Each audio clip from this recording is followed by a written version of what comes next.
ಏಕೀಕರಣದ ಹಾದಿಯಲ್ಲಿ ಕರ್ನಾಟಕ ರಾಜ್ಯ ರೈತ ಸಂಘ ಹಾಗೂ ಹಸಿರು ಸೇನೆ ವತಿಯಿಂದ ಜನವರಿ 23ರಂದು ಸ್ಥಳೀಯ ಶಾಸಕರು ಮತ್ತು ಸಂಸದರ ಜೊತೆ ರೈತ ಮುಖಂಡರ ಮುಖಾಮುಖಿ ರೈತರ ಸ್ನೇಹಿ ಚರ್ಚಾ ಕಾರ್ಯಕ್ರಮವನ್ನು ವರುಣ ವಿಧಾನಸಭಾ ಕ್ಷೇತ್ರ ವ್ಯಾಪ್ತಿಯ ತಾಂಡವಪುರ ಮಾರಮ್ಮನ ದೇವಸ್ಥಾನದ ಆವರಣದಲ್ಲಿ ಹಮ್ಮಿಕೊಳ್ಳಲಾಗಿದೆ ಎಂದು ಏಕೀಕರಣದ ರಾಜ್ಯ ರೈತ ನಾಯಕ ಪಚ್ಚೆ ನಂಜುಂಡಸ್ವಾಮಿ ಹಾಗೂ ಜಿಲ್ಲಾ ರೈತ ಸಂಘದ ಅಧ್ಯಕ್ಷ ವಿದ್ಯಾಸಾಗರ್ ತಿಳಿಸಿದರು. ಇಂದು ನಂಜನಗೂಡು ತಾಲೂಕು ಪತ್ರಕರ್ತರ ಭವನದಲ್ಲಿ ಜಂಟಿ ಸುದ್ದಿಗೋಷ್ಠಿ ನಡೆಸಿ ಮಾತನಾಡಿದ ಅವರು, ರಾಜ್ಯದಲ್ಲಿ ರೈತರ ಸಮಸ್ಯೆಗಳು ಹಾಗೂ ಆತ್ಮಹತ್ಯೆಗಳಿಂದಾಗಿ ಹೋರಾಟ ಮಾಡುವುದು ಸಾಮಾನ್ಯವಾಗಿದೆ. ರೈತರ ಭೂಮಿ ಮೇಲೆ ಬಂಡವಾಳಶಾಹಿಗಳ ಕಣ್ಣು ಬಿದ್ದು ದೊಡ್ಡ ದೊಡ್ಡ ಕುಳಗಳು ಬಂದು ಕುಳಿತುಕೊಳ್ಳುತ್ತಿದ್ದಾರೆ. ಹಾಗಾಗಿ ನಮ್ಮನ್ನ ಆಳುವ ಪ್ರಜಾಪ್ರಭುತ್ವದ ಶಾಸಕಾಂಗ ವ್ಯವಸ್ಥೆಗೆ ನಮ್ಮ ಸಮಸ್ಯೆಗಳನ್ನ ನೇರವಾಗಿ ರೈತ ಸ್ನೇಹಿಯಾಗಿ ಅವರಿಗೆ ಮುಟ್ಟಿಸಬೇಕಾದ ಅನಿವಾರ್ಯತೆ ಇದೆ. ಹಾಗಾಗಿ ನಮ್ಮ ರೈತ ನಾಯಕರು ಶಾಸಕರು ಆದ ದರ್ಶನ್ ಪುಟ್ಟಣ್ಣಯ್ಯ ಅವರ ಜೊತೆ ಎಲ್ಲ ಶಾಸಕರು ಕೈಜೋಡಿಸಿ ರೈತರ ಸಮಸ್ಯೆಗಳಿಗೆ ಸ್ಪಂದಿಸುವಂತಾಗಲಿ ಎಂಬುದೇ ಈ ರೈತ ಸ್ನೇಹಿ ಚರ್ಚಾ ಕಾರ್ಯಕ್ರಮವಾಗಿದೆ ಎಂದರಲ್ಲದೆ ಈ ಕಾರ್ಯಕ್ರಮದಲ್ಲಿ ಮೈಸೂರು ಮತ್ತು ಚಾಮರಾಜನಗರ ಜಿಲ್ಲಾ ಉಸ್ತುವಾರಿ ಸಚಿವರುಗಳು ಹಾಗೂ ಶಾಸಕರುಗಳು ಮತ್ತು ಸಂಸದರು ಭಾಗವಹಿಸಲಿದ್ದಾರೆ. ಇನ್ನು ನಡೆಯುವ ಸಭೆಯಲ್ಲಿ ಟನ್ ಕಬ್ಬಿಗೆ 5,500 ರೂಪಾಯಿ ಬೆಲೆ ನಿಗದಿಪಡಿಸಬೇಕು. ಕಾರ್ಖಾನೆಗಳ ಲಾಭಾಂಶದಲ್ಲಿ ಹಾಗೂ ಕಬ್ಬಿನ ಉಪ ಉತ್ಪನ್ನದಿಂದ ಬರುವ ಸರ್ಕಾರಿ ತೆರಿಗೆಯಿಂದ ರೈತರಿಗೆ ಕನಿಷ್ಠ ಪ್ರತಿ ಟನ್ಗೆ ಹೆಚ್ಚುವರಿ 2,000 ರೂಪಾಯಿಗಳನ್ನ ನೇರ ಖಾತೆಗೆ ಜಮಾ ಮಾಡಬೇಕು. ಭತ್ತಕ್ಕೆ 3,500 ಬೆಲೆ ನಿಗದಿ ಮಾಡಿ ಖರೀದಿ ಕೇಂದ್ರದಿಂದಲೇ ಖರೀದಿಸಬೇಕು. ಕೃಷಿ ಪಂಪ್ ಶೆಡ್ಗಳಿಗೆ ಅಕ್ರಮ ಸಕ್ರಮ ವಿದ್ಯುತ್ ಸಂಪರ್ಕ ನೀತಿ ಮರುಜಾರಿಯಾಗಬೇಕು. ರೈತರು ಎಲ್ಲ ಕ್ರಯ ಬೀಳು ಸರ್ಕಾರಿ ಬೀಳು ಎಂಬುದನ್ನ ಕೈಬಿಟ್ಟು ಅನುಭವದಲ್ಲಿರುವ ರೈತರ ಹೆಸರನ್ನ ಪಹಣಿಯಲ್ಲಿ ಸೇರಿಸಬೇಕು ಮತ್ತು ಬಡವರ ಹಾಗೂ ಹಿಂದುಳಿದ ವರ್ಗದವರಿಗೆ ಕಂಟಕಪ್ರಾಯವಾಗಿರುವ ಮೈಕ್ರೋ ಫಿನಾನ್ಸ್ಗಳ ವಿರುದ್ಧ ಕ್ರಮ ಕೈಗೊಳ್ಳಬೇಕು ಸೇರಿದಂತೆ ತಮ್ಮ 10 ಹಲವು ಹಕ್ಕೊತ್ತಾಯಗಳನ್ನು ಜನಪ್ರತಿನಿಧಿಗಳ ಮುಂದೆ ಮಂಡಿಸಿ ಸರ್ಕಾರದ ಮೇಲೆ ಒತ್ತಡ ತಂದು ರೈತರ ಸಮಸ್ಯೆಗಳನ್ನು ಬಗೆಹರಿಸುವಂತೆ ಚರ್ಚಿಸಲಾಗುವುದು ಎಂದು ಕಾರ್ಯಕ್ರಮದ ಬಗ್ಗೆ ವಿವರಿಸಿದರು. ಇನ್ನು ಅಂದು ನಡೆಯುವ ಕಾರ್ಯಕ್ರಮಕ್ಕೆ ಮೈಸೂರು ಹಾಗೂ ಚಾಮರಾಜನಗರ ಜಿಲ್ಲಾ ರೈತ ಬಾಂಧವರು ಹಾಗೂ ಮುಖಂಡರು ಹೆಚ್ಚಿನ ಸಂಖ್ಯೆಯಲ್ಲಿ ಭಾಗವಹಿಸಿ ರೈತ ಸಂಘದ ಕೈ ಬಲಪಡಿಸಬೇಕು ಎಂದು ಮನವಿ ಮಾಡಿಕೊಂಡರು.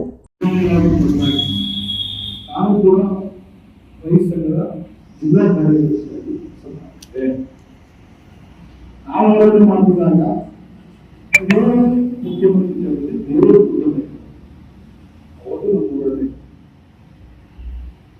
ಇವತ್ತು ನಾನೇ ಮುಖ್ಯಮಂತ್ರಿ ಆಗ್ಕೊಂಡಿದ್ದೀನಿ, ನೀವೆಲ್ಲ ಹೋರಾಟ ಮಾಡ್ಕೊಂಡಿದ್ದೀರಿ, ನಾನು ಮುಖ್ಯಮಂತ್ರಿ ಆಗಿದ್ದೀನಿ.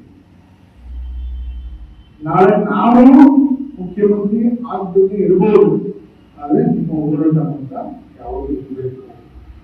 ರೈತ ಹೋರಾಟ ಇದ್ರೆ ಈ ವ್ಯವಸ್ಥೆನ ಬದಲಾವಣೆ ಮಾಡಲಿಕ್ಕೆ ಯಾರಿಂದ ಸಾಧ್ಯ ಇಲ್ಲ ಅಂತ ಒಬ್ಬರು ಮುಖ್ಯಮಂತ್ರಿಗಳು ನಮ್ಮದೇ ಅರ್ಥಾನಿಲ್ಲ ವಿಷಯಗಳನ್ನ ಒಂದು ಹೊಸದಕ್ಕೋಸ್ಕರ ನಾವು ಹೋರಾಟ ಮಾಡಬೇಕು. ಹುಟ್ಟಲು ಬೇರೆ ವಿಚಾರ. ಒಂದು ಬದಲಾವಣೆಯನ್ನು ನಾವು ಕೇಳಕ್ಕೆ ಪ್ರಾರಂಭ ಮಾಡಿದಂತೆ ಈ ವ್ಯವಸ್ಥೆ ಹೋಗುತ್ತೆ. ಅಂಬೇಡ್ಕರ್ ಶಿಕ್ಷಣ ಸಂಘಟನೆ ಹೋರಾಟ ಸಂವಿಧಾನದಲ್ಲಿ ಬಂದ ತಕ್ಷಣ ಈಗ ನಮ್ಮಪ್ಪ ಸತ್ತ ಅಂತಿದೆ. ನಮ್ಮಪ್ಪ ಸತ್ತಾಗ ಅದ ಹೆಸರು ಖಾತೆ ಆಗಬೇಕು, ಅದು ಕಾನೂನು. ಮನೆಯಿಂದ ಓದಿದ್ದಾಗ ಅಲ್ಲಿರುವಂತ ಮಕ್ಕಳಿಗೆ ಖಾತೆ ಓದಬೇಕು ಅನ್ನೋದು ಕಾನೂನು. ಅದರೊಳಗೆ ನಂತಕ್ಕೂ ಒಂದು ಮಾಸ್ಕ ಅಂತ ಕೆಟ್ಟ ಪ್ರವೃತ್ತಿ ಮುಂದಾಯಿದೆ. ಯಾಕಂದ್ರೆ ಸಂಘಟನೆ ಒಂದು ಸಂಘಟನೆಗಳಿಂದ ಸಾಕಷ್ಟು ತರಮಟ್ಟಲು ಕೆಲಸ ಆಗಿರ್ಬೋದು. ಇವತ್ತು ಕೂಡ ಏನಂದ್ರೆ ರಾಜ್ಯದಲ್ಲಾಗಲಿ ಕೇಂದ್ರದಲ್ಲಾಗಲಿ ಏನು ಬದಲಾವಣೆ ಮಾಡಕ್ಕೆ ಒಂದು ಹೋರಾಟ ಬೇಕಾದ್ರೂ ಅದು ರೈತರನ್ನಾಗಬೇಕು. ಯಾಕಂದ್ರೆ ಇವತ್ತು ಈ ದೇಶದ ಬಹುಸಂಖ್ಯಾತರು ನಾವು, ಈ ದೇಶದ ಮೂಲ ನಿವಾಸಿಗಳು ನಾವು. ಇವತ್ತೇನು ಎಚ್ಚರಿಕೆಗಳು ನಮ್ಮಿಂದ. ಹೀಗಾಗಿ ಬದಲಾವಣೆ ನಮ್ಮಿಂದ ಪ್ರಾರಂಭ ಮಾಡೋಣ. ಈಗ 2013 ಜೂನ್ 23/1/2025 ಗುರುವಾರ ಬೆಳಗ್ಗೆ 10:30ಕ್ಕೆ ಮಾರಮ್ಮನ ಗುಡಿ ದೇವಸ್ಥಾನದ ಆವರಣ ತಾಂಡವಪುರ ಚಿಕ್ಕನಗೂಡು ತಾಲೂಕು. ಇಲ್ಲಿ ವಿದ್ಯಾಸಾಗರ್ ಅವರು ಹೇಳಿದ್ರು ಯಾರ್ಯಾರು ಬರ್ತಾರೆ ಅಂತ. ಇಲ್ಲಿ ನಾವು ಅಲ್ಲಿ ಮಂಡಿಸುವ ಪ್ರಮುಖ ಒತ್ತಾಯಗಳು ಬಳ್ಳಾರಿ ಅಂಬಲ್ ಹಾಗೂ ಇತರೆ ಸಕ್ಕರೆ ಕಾರ್ಖಾನೆ ಪೂರೈಕೆ ಮಾಡುವ ಟನ್ ಕಬ್ಬಿಗೆ 5,500 ರೂಪಾಯಿ ಬೆಲೆ ನಿಗದಿಪಡಿಸಬೇಕು. ಕಬ್ಬಿನ ಕಾರ್ಖಾನೆಗಳು ಲಾಭಾಂಶದಲ್ಲಿ ಹಾಗೂ ಕಬ್ಬಿನ ಉಪೋತ್ಪನ್ನದಿಂದ ಬರುವ ಸರ್ಕಾರಿ ತೆರಿಗೆಯಿಂದ ರೈತರಿಗೆ ಕನಿಷ್ಠ ಪ್ರತಿ ಟನ್ಗೆ ಹೆಚ್ಚುವರಿಯಾಗಿ 2,000 ರೂಪಾಯಿ ನೇರ ರೈತರ ಖಾತೆಗೆ ಜಮಾ ಮಾಡಿದೆ. ಭತ್ತಕ್ಕೆ ಪ್ರತಿ ಕ್ವಿಂಟಾಲ್ಗೆ 3,500 ದರ ನಿಗದಿಪಡಿಸಿ ವರ್ಷ ಪೂರ್ತಿ ಖರೀದಿ ಕೇಂದ್ರದ ಮುಖಾಂತರ ಸರ್ಕಾರವೇ ಭತ್ತ ಖರೀದಿ ಮಾಡಬೇಕು. ಕಳೆದ ವರ್ಷ 3,330 ಇತ್ತು, ಈ ವರ್ಷ 2,300 ಚಿಲ್ಲರೆ ಆಗಿದೆ ಭತ್ತದ ಬೆಲೆ. ಆದ್ರೆ ಭತ್ತ ಎಲ್ಲೂ ಉಳಿದಿಲ್ಲ. ಖರೀದಿ ಕೇಂದ್ರ ಸೂಕ್ತವಾದ ಸಮಯದಲ್ಲಿ ಖರೀದಿಯಿಂದ ಎಲ್ಲೂ ದಳ್ಳಾಳಿಗಳಿಗೆ 1,600-1,700 ರೂಪಾಯಿ ಕ್ವಿಂಟಾಲ್ ಮಾರಿದ್ದಾರೆ. ಇದು ರೈತರಿಗೆ ಆದಂತಹ ದೊಡ್ಡ ಮಟ್ಟದ ಲಾಸ್ ಅಂತ ಹೇಳಬಹುದು.